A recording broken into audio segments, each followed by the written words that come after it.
2022. Tempo de mudança. Mudar é aprender novos caminhos. Para buscar soluções para problemas complexos, foi criado o Festival ODS. Dias 25 e 26 de maio. Debates, oficinas e troca de experiências entre setores público, privado e sociedade civil. Embarque com a gente no terceiro Festival ODS, rumo a um futuro mais próspero e justo. Responsabilidade social e ambiental dentro de uma empresa representam estratégia de negócio, visão de futuro. As empresas que têm hoje a preocupação com atitudes cidadãs criam novas perspectivas de negócios e contribuem também com um mundo mais justo, igualitário e sustentável. E por isso estão alinhadas com a Agenda 2030, que mobiliza países do mundo inteiro. A agenda busca atingir os 17 Objetivos de Desenvolvimento Sustentável, acordados pelos países membros da ONU. Um movimento global que, no Brasil, conta com a contribuição da Estratégia ODS, que mobiliza organizações, universidades e empresas para o alcance desses objetivos em parceria com os municípios brasileiros. Mas, de que forma as empresas podem participar? O primeiro passo é fazer a adesão pelo site da Estratégia ODS. Em seguida, a empresa terá acesso à troca de experiências, conteúdos, publicações, webinars, além de sugestões para incorporar os ODS na estratégia da companhia. Recursos que podem potencializar projetos que vão além dos ganhos financeiros e resultam na sustentabilidade empresarial, posicionamento da marca, satisfação de clientes. A estratégia ODS busca o engajamento de empresas com municípios para o desenvolvimento de iniciativas e projetos que contribuam para o alcance dos ODS a nível subnacional. Além disso, ela se propõe a provocar a reflexão e auxiliar empresas que querem implementar a Agenda 2030 em sua gestão. Com esse trabalho conjunto, as empresas dão um passo à frente. Assumem a corresponsabilidade de garantir direitos dentro da sociedade e sensibilizam colaboradores para a cidadania corporativa em parceria com atores públicos. Faça parte da Estratégia ODS. É a oportunidade para a sua empresa contribuir com a mudança e também de ser parte desse processo global e fazer valer o desenvolvimento sustentável na sociedade e no mundo corporativo. A sua participação faz a diferença.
Olá a todos e todas, é um prazer estar aqui com vocês hoje, dando início ao nosso painel sobre diversificação, modernização tecnológica e inovação. Gostaria de iniciar agradecendo e dando as boas-vindas aos nossos palestrantes aqui convidados hoje e palestrante, o Glauco, a Adriana e o Paulo. Também agradecer a audiência que nos acompanha e a Agenda Pública por essa iniciativa, pela organização desse evento tão importante e pelo convite a mim aqui hoje, que serei moderadora desse painel. Eu sou Marina Ferro, represento o Instituto Etos, sou gerente da área de práticas empresariais e políticas públicas e estarei aqui, então, mediando o nosso diálogo. Vou iniciar fazendo uma breve autodescrição e também convido os nossos palestrantes aqui hoje para que façam o mesmo ao iniciarem suas falas. Então, sou uma mulher branca, de cabelos encaracolados, mais ou menos até o ombro.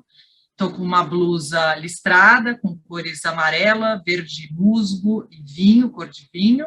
E tenho aqui ao meu fundo uma cortina branca, estou no escritório do Instituto Eros.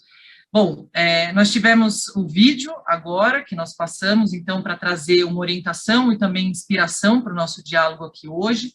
O vídeo trouxe esse caso sobre o Pacto Verde, anunciado pela União Europeia, e seu plano de ação em 2020, né, com uma série de iniciativas e planos para a economia circular, eficiência energética, estimulando o desenvolvimento de produtos climaticamente neutros. E a ideia é que isso inspire aqui, então, a nossa conversa. O objetivo do nosso painel é pensar, né, nos desafios da recuperação econômica brasileira, pensando de várias formas, né, na diversificação das atividades econômicas e ampliação da complexidade tecnológica, como que a gente combina, né, a elevação da produtividade com o emprego, com o crescimento do PIB, com a melhoria nas condições de trabalho e também na apropriação dos ganhos da produtividade. Esse cenário ele tem se demonstrado controverso no Brasil. A participação relativa do setor industrial na economia brasileira vem decaindo nas últimas décadas, e, por outro lado, a gente também tem visto setores como a agricultura, que tiveram saltos tecnológicos e ocuparam lugares de destaque, inclusive liderando aí globalmente. Então, o impacto além de tudo isso, né, somado a tudo isso, a gente tem o impacto das crises dos últimos anos, né, agravado aí também pela pandemia, que afetou severamente as condições de emprego, de renda, e prejudicou aí diversos setores da economia, como comércio e serviços. Então, vou aqui rapidamente já passar a palavra para os nossos convidados, vou sugerir que vocês façam falas, né, a partir do trabalho que venham desenvolvendo e pensando um pouco aqui em algumas perguntas norteadoras para o nosso diálogo. Então, quais as oportunidades da transição verde e digital para o Brasil e também os desafios, né? Como ampliar a competitividade da economia brasileira, quais as características e necessidades das novas estratégias e políticas de desenvolvimento econômico, como promover inovação em setores intensivos em mão de obra, e, se possível, né, também trazendo aí soluções, vamos dizer assim, né, pensando também em consonância com esse caso que a gente passou o vídeo inicialmente. São várias questões, muitos desafios, e com isso eu convido o nosso primeiro participante aqui hoje, o Glauco Arbix, ex-presidente da Financiadora de Estudos e Projetos da FINEP, coordenador do Observatório da Inovação do Instituto de Estudos Avançados da Universidade de São Paulo, IEA USP, para compartilhar aqui conosco, então, o trabalho que vem desenvolvendo nessas temáticas. Glauco, a palavra está contigo. Obrigado, Marina. É um prazer estar aqui com vocês. Paulo, Adriana, queria agradecer a Agenda Pública. É um debate extremamente importante e não sei bem se eu estou preparado para dar as respostas que a Marina espera que a gente dê. Elas são muito difíceis, não somente polêmicas, né? Mas eu queria começar me apresentando. Sou professor da Universidade de São Paulo, professor de Sociologia, sou branco. Os meus cabelos um dia foram castanhos, hoje eles estão mais branquinhos, cabelos ondulados. Estou na minha casa, na minha residência, vestindo uma blusa esportiva. Estou um pouco à vontade para conversar com vocês. Veja, eu vou tentar abrir uma discussão, colocando algumas questões, levantando alguns pontos.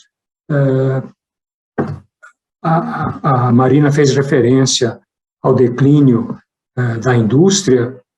Essa é uma realidade, veja, num sentido ocorre no mundo todo, né? A indústria acabou cedendo espaço para os serviços, para várias outras atividades. Aqui no Brasil também, só que aqui no Brasil, de modo um pouco distinto, a indústria declina de uma maneira prematura, declina mais rapidamente que em outros lugares, e, ao mesmo tempo, ela tem uma dificuldade muito grande para se reconectar com esse mundo novo, por uma razão, talvez, de fundo. Nós temos uma economia, em geral, pouco inovadora. essa é o primeiro ponto que eu gostaria de enfatizar. O mundo vive hoje um novo ciclo tecnológico, científico, o mundo todo percebe isso, o Brasil também percebe, ainda que, dado o nosso atraso, a gente perceba um pouco menos, em especial nas atividades produtivas, nas atividades ligadas à economia, mas para a gente estar em sintonia com esse novo ciclo tecnológico, é fundamental que a gente tenha gente qualificada, gente bem formada, tenha um sistema educacional muito melhor do que nós temos, certo? E não possa viver a regressão que nós estamos vivendo em todas as áreas, né? O Brasil é um país extremamente desigual, com uma parcela significativa da população vivendo em condições de pobreza muito grande. A pandemia acentuou essa situação que já era grave, e eu acredito que também equívocos muito fortes do atual governo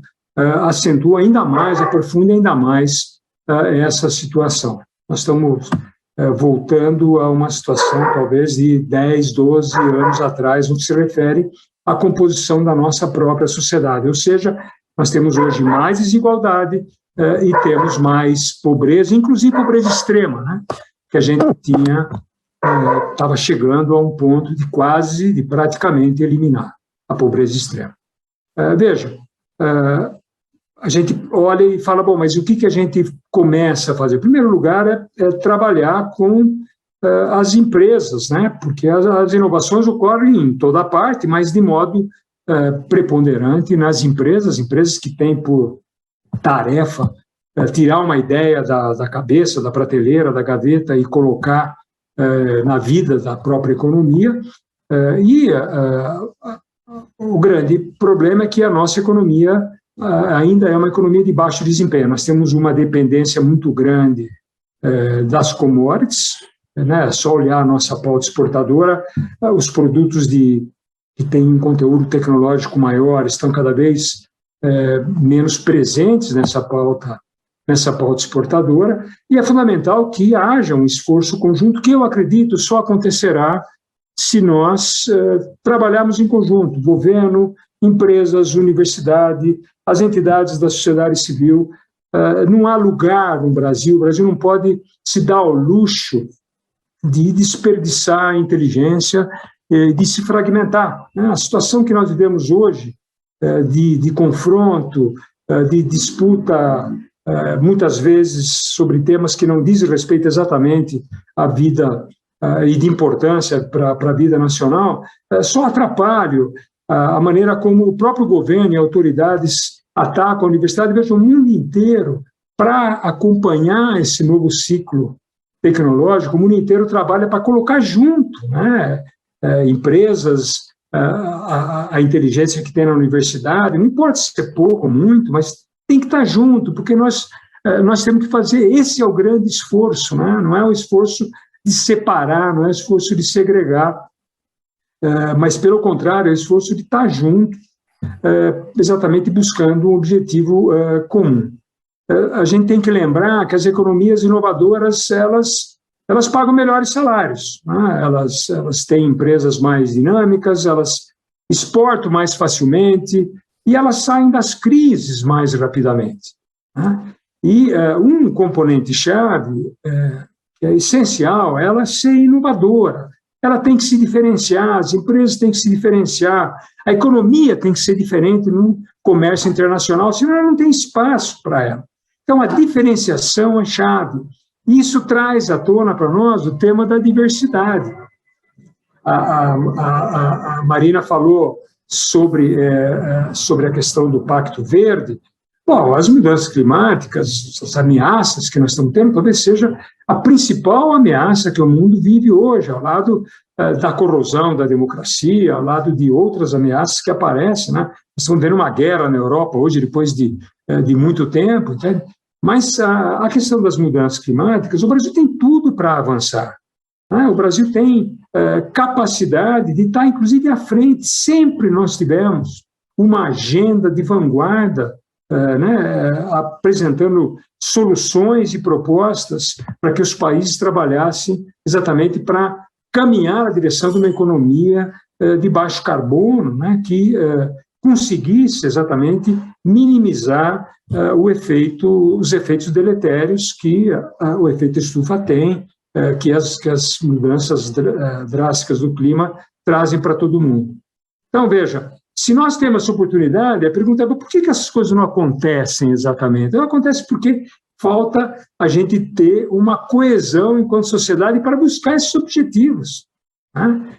O Brasil tem condições de fazer isso, tem condições de trabalhar na área de transporte para tornar os nossos transportes mais elétricos, portanto, menos poluentes, tem condições de trabalhar na saúde, na educação, na indústria, né, que está exatamente buscando a indústria 4.0, está buscando formas mais avançadas de produzir, e formas mais avançadas hoje significa formas mais sustentáveis, menos poluentes, né, que se utilizam de uma base que não é a base do petróleo. A gente tem que praticar exatamente e trabalhar para ter uma transição a mais rápida possível. Essa é a questão de fundo que está colocada para todos nós. A dependência do petróleo não vai acabar de um dia para a noite, mas a gente sabe que é fundamental a gente se preparar exatamente para essa transição que é chave.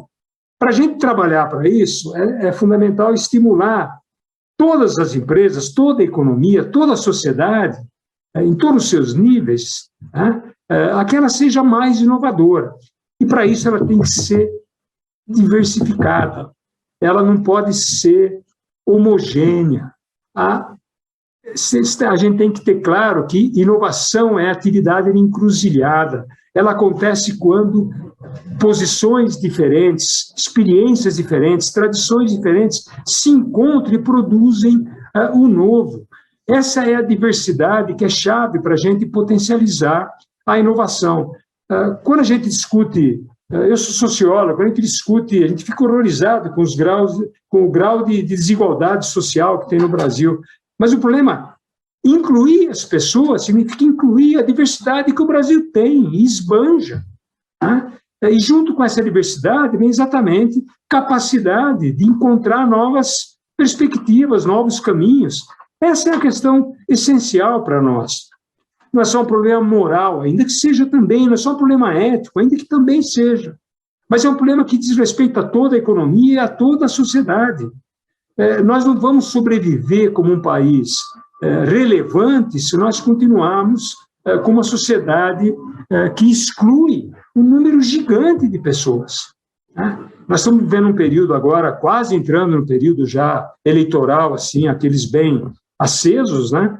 Essa é a grande oportunidade de perguntar para os candidatos o que eles têm para dizer sobre isso, né? Como a gente pode reverter a regressão dos últimos anos? Como é que a gente pode mudar para melhor, evidentemente, porque mudar a gente sempre corre o risco de mudar para pior, né? Mas como é que a gente pode mudar exatamente pensando numa estratégia maior para o país, em que ela incorpore a inovação, que ela incorpore a sustentabilidade e que ela traga na sua base a ideia de uma sociedade mais justa, menos desigual, com menos pobreza, entende? Se nós fizermos, veja, a gente fala em produtividade, o mercado de trabalho, a heterogeneidade é tão grande, a desigualdade é tão grande, vocês têm sempre que lembrar o seguinte: se é desigual, o trabalhador mais produtivo, mais qualificado, mais educado, ele tem que trabalhar mais para carregar os outros. É esse o problema. O trabalhador que não está qualificado, não está educado, ele acaba travando o país. Então, a desigualdade não é só um problema genérico, entende? Que é um problema, nós estamos preocupados, não. Ele é um problema que diz respeito à própria economia. Elevar a escolaridade nas empresas é fundamental. Diminuir a desigualdade e trazer a diversidade lá dentro, porque ela é o motorzinho da própria inovação. Além, evidentemente, da gente dela possibilitar que a gente discute e faça um bom debate sobre uma estratégia de desenvolvimento que é civilizatória, né? Que não é regressiva. É isso que eu tenho para falar nessa primeira apresentação. Obrigado. Obrigada, Glauco, pelas excelentes colocações aqui. Acho que, ainda que sejam perguntas difíceis de serem respondidas, você trouxe aí, no mínimo, uma série de princípios básicos a serem levados em consideração nessa transição, né, que a gente pretende, que a gente precisa tão urgentemente fazer. Sem mais delongas, eu vou convidar a Adriana Arolho, que nos acompanha aqui hoje também. Ela é presidente da SAP Brasil desde agosto de 2020 e acho que também vai conseguir compartilhar aqui bastante para a gente, à frente dessa subsidiária, né, uma das mais importantes do mundo, o papel de transformar empresas, né, trazer essa perspectiva aqui para o nosso debate. Muito obrigada, Adriana. Sinta com a palavra. Obrigada, Marina. Olá, professor Glauco, Paulo, um prazer estar aqui com vocês hoje. Professor, também sou socióloga de formação, depois me enveredei pela tecnologia e estou aqui há mais de 25 anos, mas muito bacana realmente as tuas reflexões. Vou trazer aqui, antes vou me autodescrever, né? Eu também sou uma mulher branca, de cabelos castanhos lisos. Eu estou usando óculos, efeito da pandemia, de ficar o dia todo olhando para a tela. Estou de casaco preto, com uma blusa branca e preta, e estou com um sorriso no rosto, porque eu acho que é com esse tipo de diálogo que a gente vai poder avançar. Eu concordo muito com o que o professor disse, de que esse é um problema coletivo e que a gente só vai resolver com todos os atores sociais.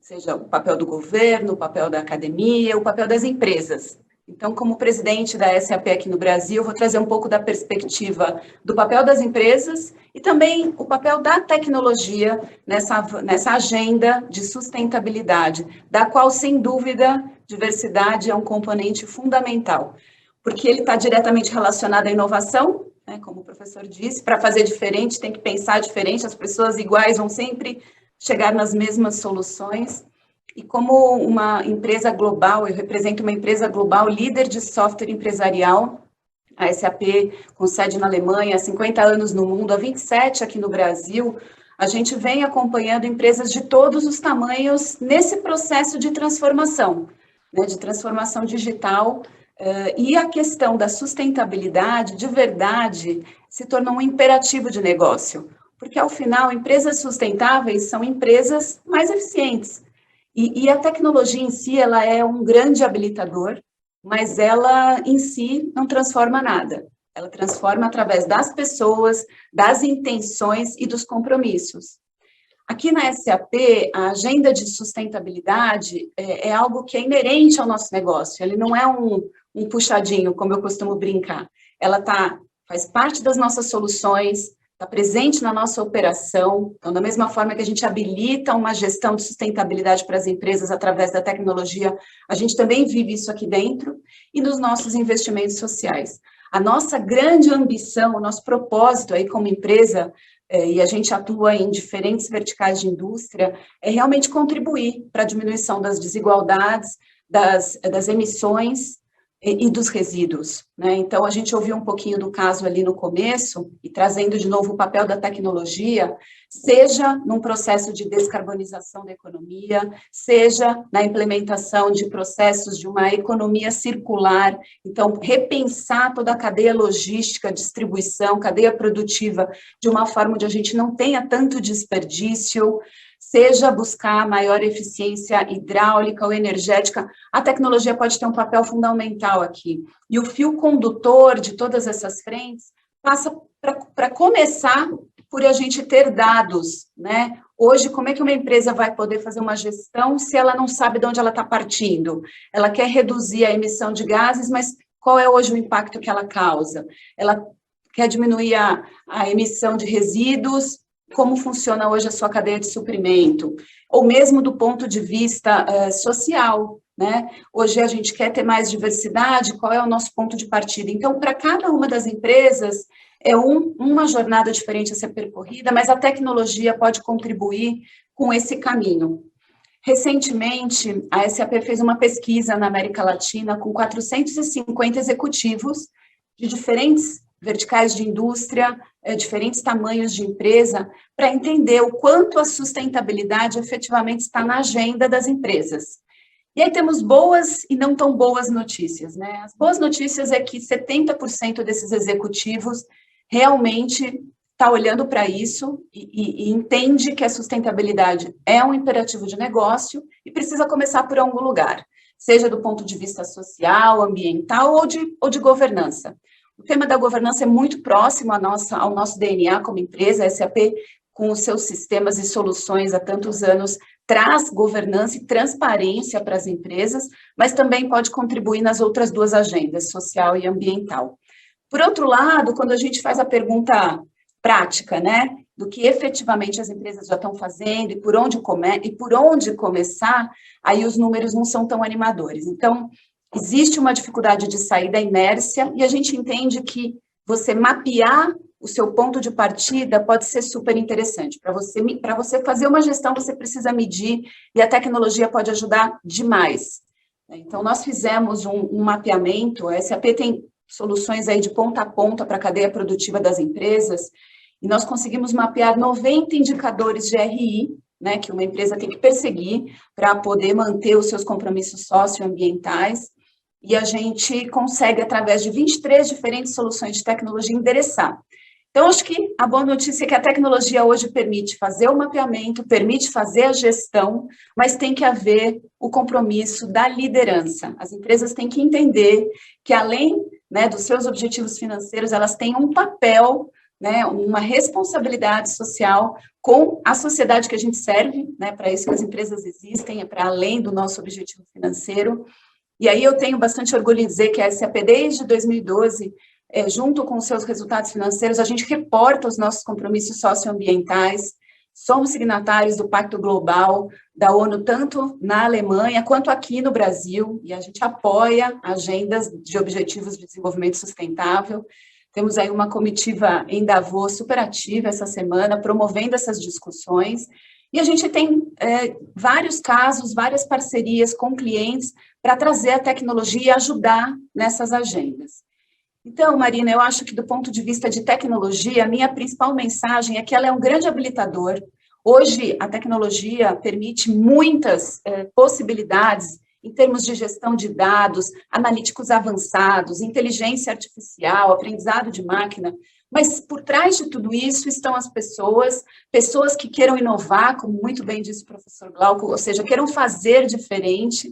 A diversidade tem um papel fundamental. Então, esse também é um compromisso nosso aqui na SAP, diversidade de diferentes ângulos. Então, aqui no Brasil, nós somos 1.200 entre São Paulo e Rio, e temos o nosso laboratório de pesquisa e desenvolvimento em São Leopoldo, no sul do Brasil, com outros quase 2.000 desenvolvedores.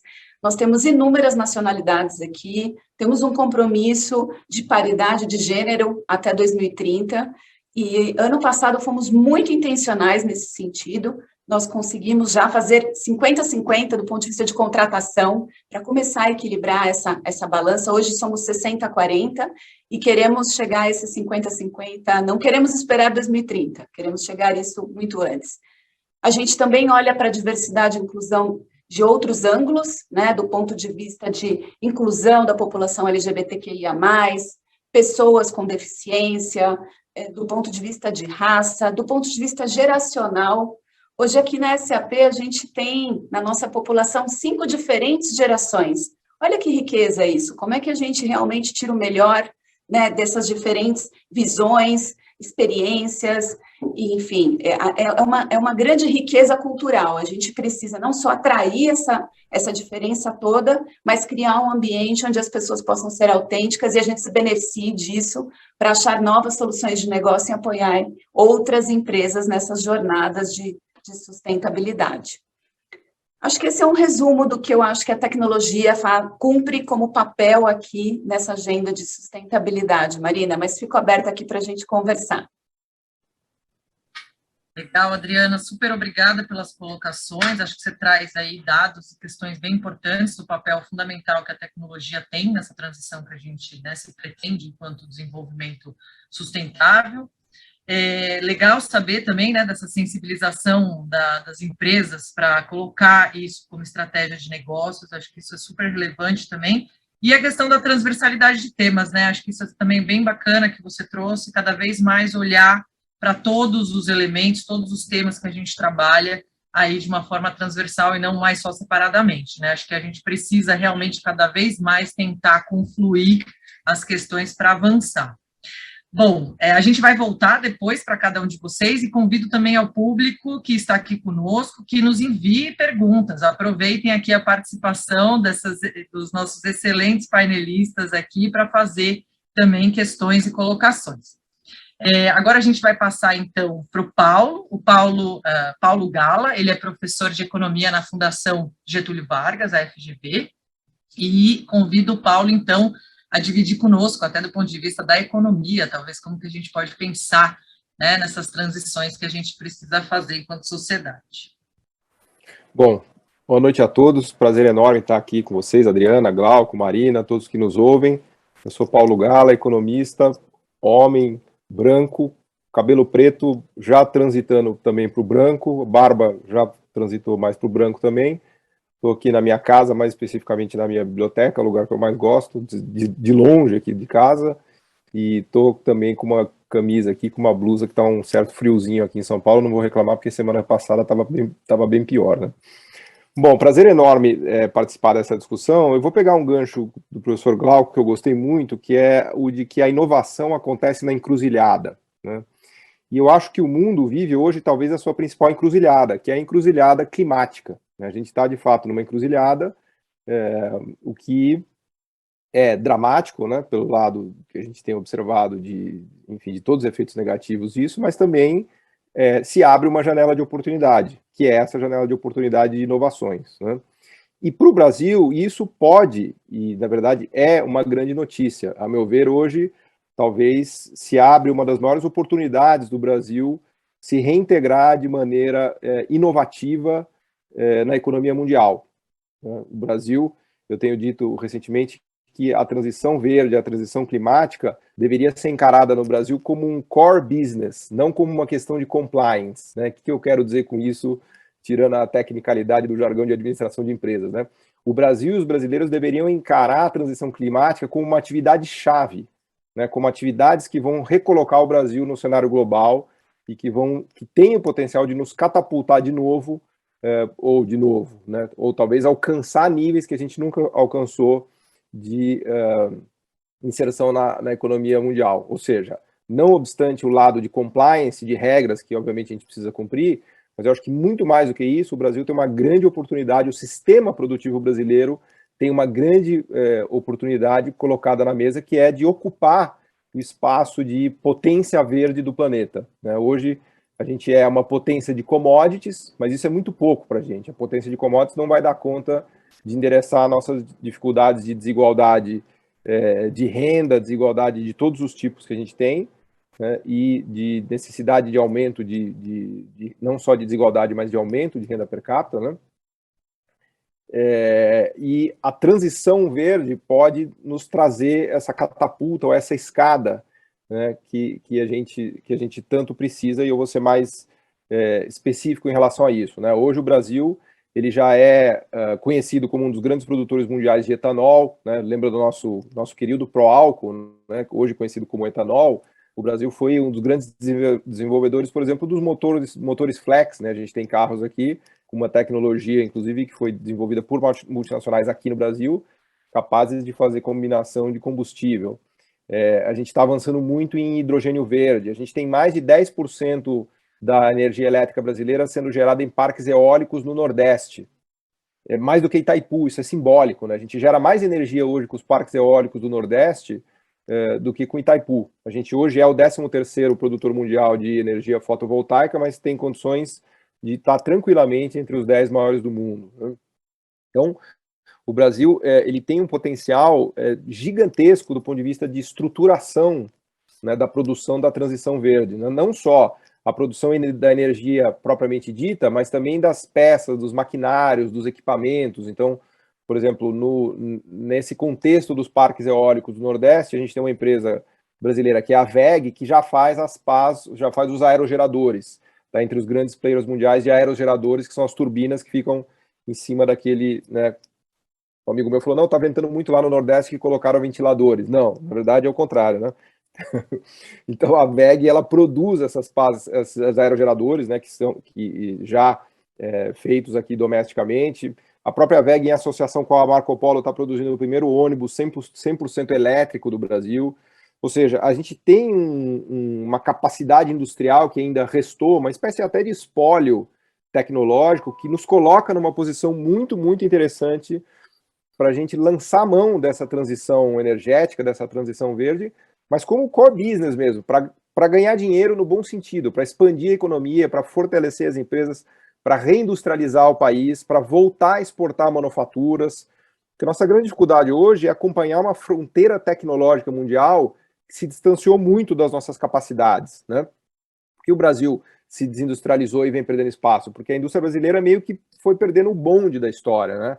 A Ásia foi ocupando espaço, a indústria de eletroeletrônicos avançou muito, os chips, semicondutores, a parte de serviços sofisticados ligados a toda essa indústria eletroeletrônica, o Brasil meio que perdeu esse bonde. Só que a boa notícia que está colocada na mesa hoje é que surge uma nova fronteira tecnológica verde, né? Então não é trivial produzir o hidrogênio verde, produzir o etanol, produzir o maquinário que faz o etanol de segunda geração, o biogás, o biometano, né, amônia verde. Olha quantas coisas o Brasil pode virar um grande player mundial, especialmente a partir da base de químicos que a gente já tem, que ainda restou aqui uma indústria química muito poderosa, apesar dos pesares, né? O Brasil ainda tem a sexta maior indústria química do mundo. Então a gente tem os ingredientes na mesa para lançar a mão, né, e dar esse salto de tentar nos aproximar e virar um player da fronteira tecnológica mundial verde. Não da fronteira tecnológica, isso é muito difícil. Assim, é difícil imaginar o Brasil fazendo uma empresa que compita com a Apple, né? Isso está dominado. É difícil imaginar que o Brasil vai fazer uma empresa que compita com a Samsung, né? Isso está dominado. Agora, não é difícil imaginar o Brasil sendo um grande player mundial de hidrogênio verde, o grande player mundial de etanol ou de equipamento para etanol, né? Isso está a nosso alcance, ou de painéis fotovoltaicos, ou de aerogeradores para parques eólicos, né? Lembra que a Coreia fez uma aposta ousada nos anos 70 e 80 de migrar para um mercado de telas planas, né? Foi muito ousado ali na época, porque vocês devem se lembrar, naquele período a gente assistia televisão, aquela televisão gigante que tinha o tubo da televisão, né? Os coreanos, eles tiveram a sacada de eles nunca entraram no mercado de televisão de tubo, eles foram direto para o mercado de tela plana. Então eles meio que deram um bypass ali nos japoneses e tiveram uma ousadia, né? A sociedade coreana teve essa ousadia, o sistema industrial coreano conseguiu construir essas empresas junto com o Estado, com financiamento de bancos públicos, com fomento, com inovação, com muita capacidade dos empresários coreanos, né? Menciono aqui só LG, a LG e a Samsung para ficar em duas empresas, né? Mas eles tiveram a sacada, né, da tela plana. Por que eu estou falando isso? Porque a transição verde pode ser uma grande sacada para o Brasil, né? É disso que o Brasil precisa. É muito difícil dar saltos tecnológicos e saltos de inovação num planeta Terra que já está completamente ocupado pelas grandes multinacionais, pelas grandes empresas, né? Então essas janelas que surgem, elas são essenciais para países pobres e em desenvolvimento, como é o caso do Brasil, né? Então eu acho que a gente deveria encarar a transição verde como a grande oportunidade de desenvolvimento e de reindustrialização do Brasil. Não ficar apenas na questão do compliance, né? E eu não estou, obviamente, aqui menosprezando isso, mas eu estou dizendo que, olha, o Brasil ele tem que redirecionar toda a sua economia para produzir o verde. O Brasil tem que ser a potência verde do planeta. Essa é uma possibilidade que a gente tem, que é fantástica, e a partir disso a gente vai conseguir endereçar as grandes assimetrias que a gente tem de desigualdade, né?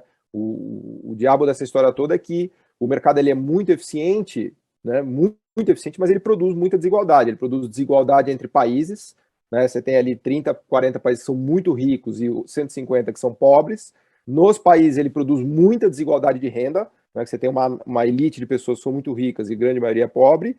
Dentro dos pobres também tem uma desigualdade, em que os brancos são menos pobres do que os negros. Assim, onde você olhar, você vai achar a tal da desigualdade, né? Então, se tem uma coisa que o mercado não é bom para resolver, é a desigualdade.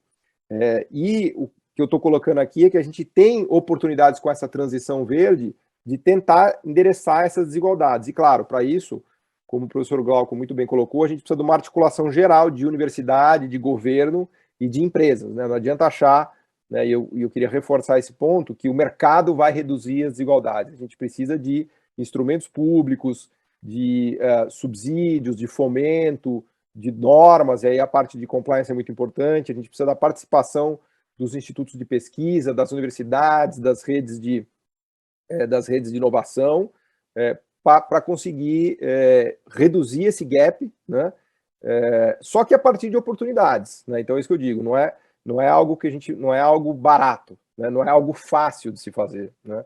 O exemplo dos parques eólicos do Nordeste, eu acho que é um grande exemplo de sucesso do Brasil, né?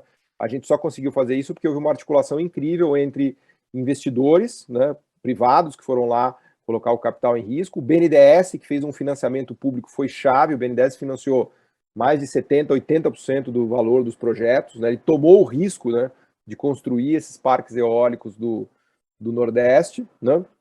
E os empresários brasileiros se desenvolveram nisso, a WEG entrou fazendo os aerogeradores. A gente tem um baita exemplo de sucesso do Brasil verde, né? Então, como esse exemplo, né, e a gente criou empregos lá, a gente está desenvolvendo, criando oportunidade de geração de empregos, algo parecido está sendo feito hoje no Ceará, no Porto, no Complexo Industrial do Porto de Pecém, com o grande cluster de hidrogênio verde, né? A gente tem muitas empresas se instalando lá, multinacionais e brasileiras, produtoras de equipamentos também para o hidrogênio verde, para transformar o complexo industrial do Porto de Pecém numa plataforma exportadora de hidrogênio verde, né? Então, uma quantidade de empregos lá de boa qualidade, de inovação, né, da maquinaria de produção do hidrogênio verde, e por aí vai, né? Então, a mensagem principal que eu queria deixar aqui para todos é essa mensagem de que a transição verde deve ser o core business brasileiro. Poucos países no mundo têm essa oportunidade, porque para você realmente ser um player de ponta na energia verde, você precisa ter o que o Brasil tem. Você precisa ter água, você precisa ter sol, você precisa ter vento, você precisa ter um litoral gigantesco, né? Então, os nórdicos, que são incríveis, eles vai ser difícil, apesar de que mesmo assim, né, os dinamarqueses conseguiram virar grandes players da parte eólica, porque venta muito lá, e também de barcos, porque eles, né, a vida inteira deles foi nos barcos, mas sol é um negócio que não tem muito lá nos nórdicos, né? Então, se tem uma vantagem comparativa inequívoca do Brasil, sem querer carregar no economês, é o sol, né? Então a gente realmente tem que explorar isso, e governo e sociedade, empresas entenderem dessa maneira, né? A mensagem que eu queria deixar é essa, que isso é uma oportunidade que, claro, né, existem outros países que também têm essa oportunidade, especialmente a África, né? A gente está falando de condições climáticas privilegiadas, né? Então, se o Brasil não ocupar espaço, eventualmente outros países vão ocupar, e eventualmente essa fronteira tecnológica verde vai ser tomada. Depois que ela for tomada, aí a situação, aí voltamos para estaca zero, porque a gente está de novo aqui competindo com grandes players, com empresas gigantescas, que têm marcas, né, incríveis, como a SAP, tem uma escala produtiva gigantesca que já dominou todos os mercados. Aí fica difícil para a empresa brasileira, né, doméstica, aqui nascida em solo brasileiro, conquistar o seu espaço, né? Então, eu concluo aqui com isso as minhas reflexões e deixo essa reflexão aqui no jargão da administração de sair do compliance e pensar na transição verde como um core business, também pedindo perdão por usar esse jargão de administração e o inglês também assassinando a língua portuguesa. Obrigado, gente. Muito bom, Paulo, super obrigada pelas colocações. Acho que além das mensagens que você trouxe aí uma série de exemplos, né, de oportunidades que estão aí à nossa mão, né, à nossa disposição, né, nossos recursos naturais, nos quais a gente poderia se debruçar mais para pensar em como inovar, né.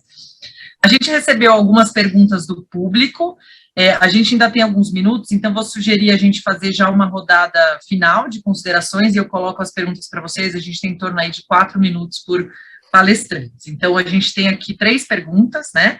A primeira delas, e eu deixo vocês à vontade também para responderem a que vocês considerem que tem mais a ver com o trabalho que vocês desenvolvem, enfim, né? Com a expertise de cada um. A primeira é como promover inovação em setores intensivos em mão de obra.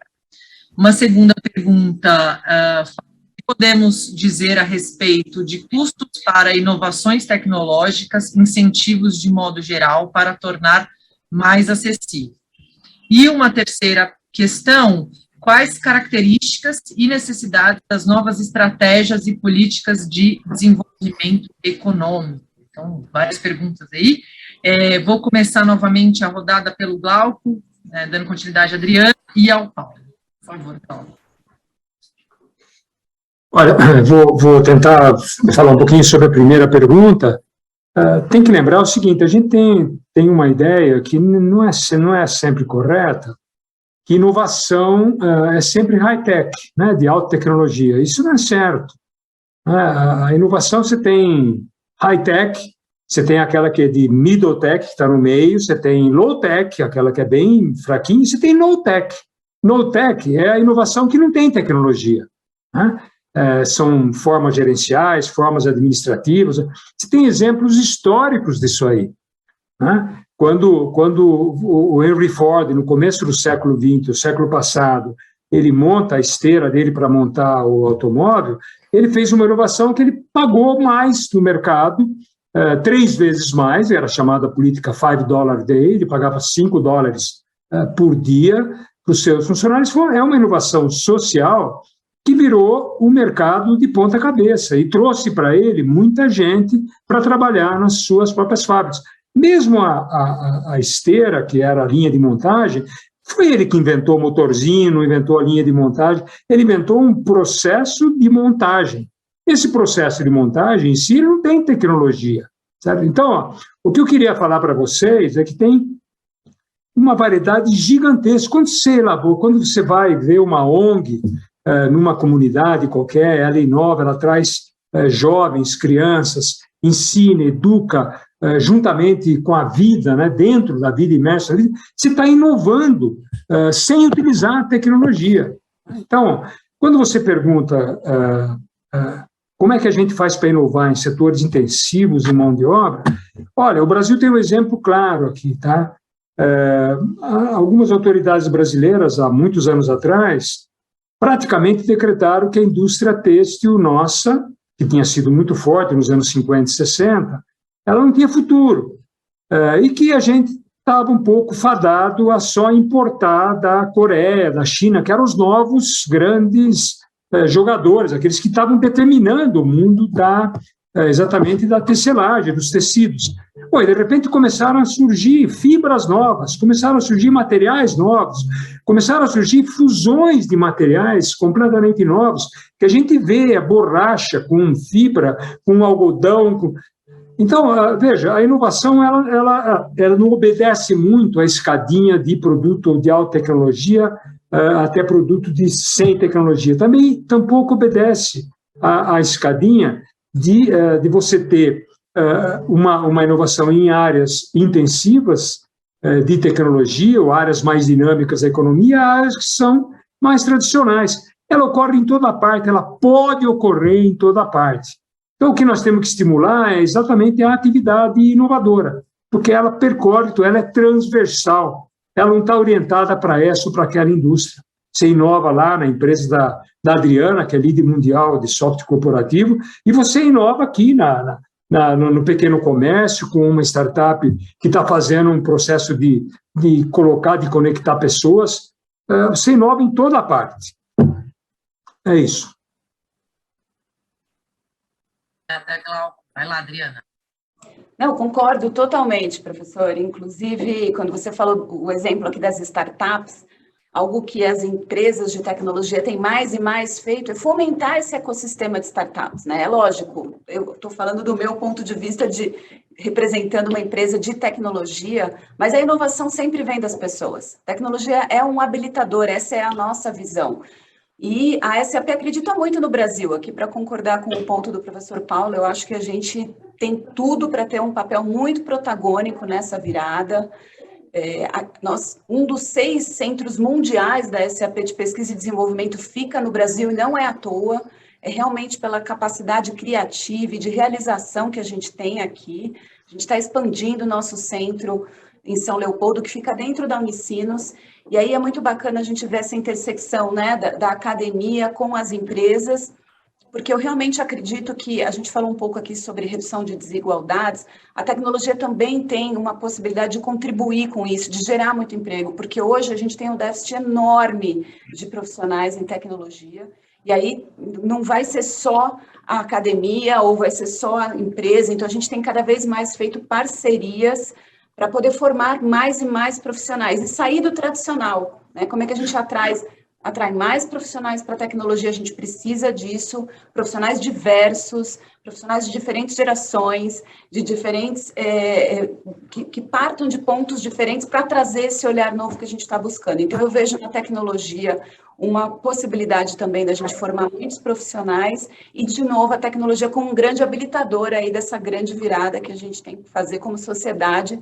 e as empresas têm um papel fundamental aqui a representar.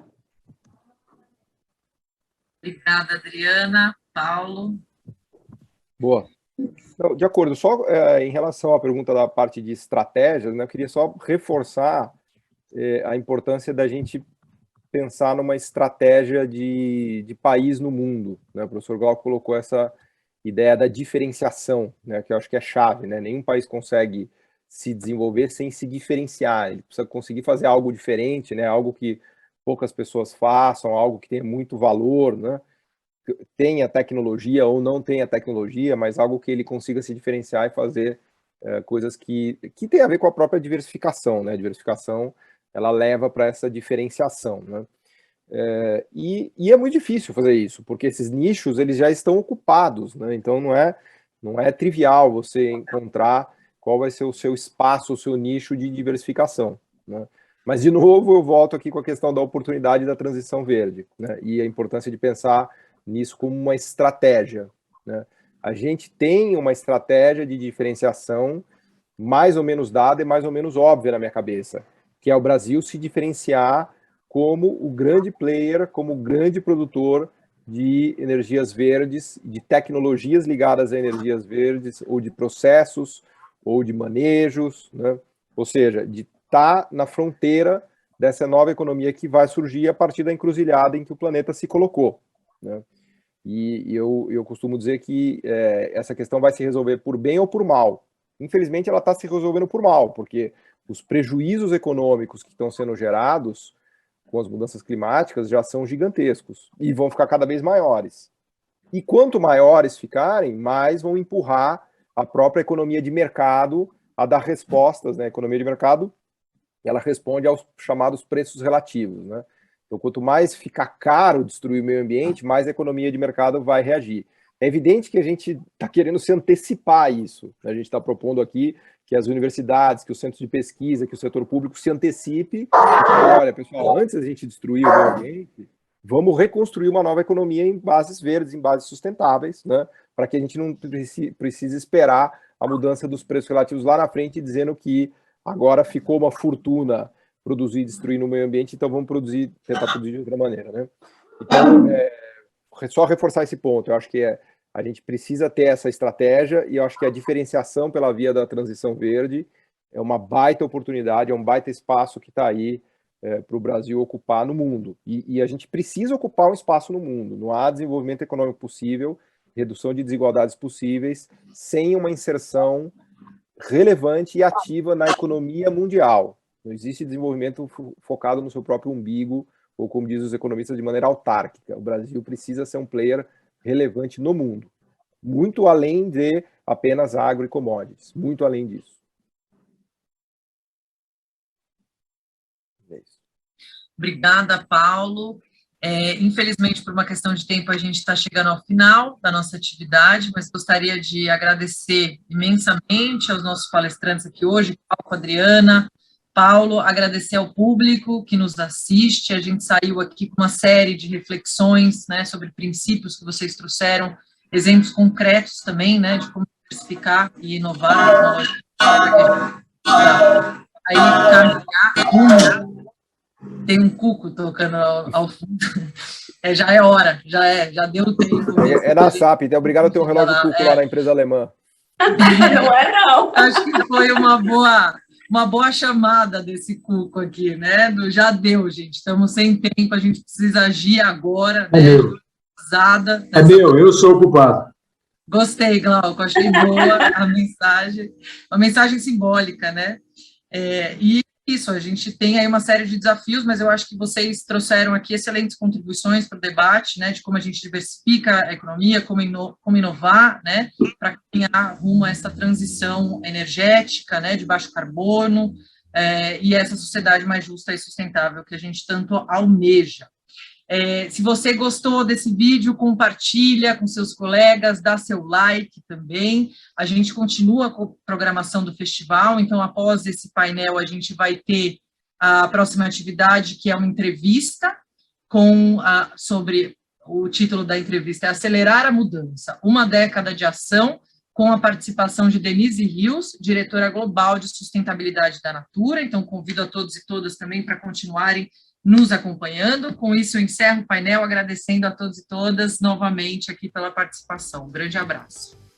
Obrigado, gente. Obrigada, muito obrigada. Boa noite.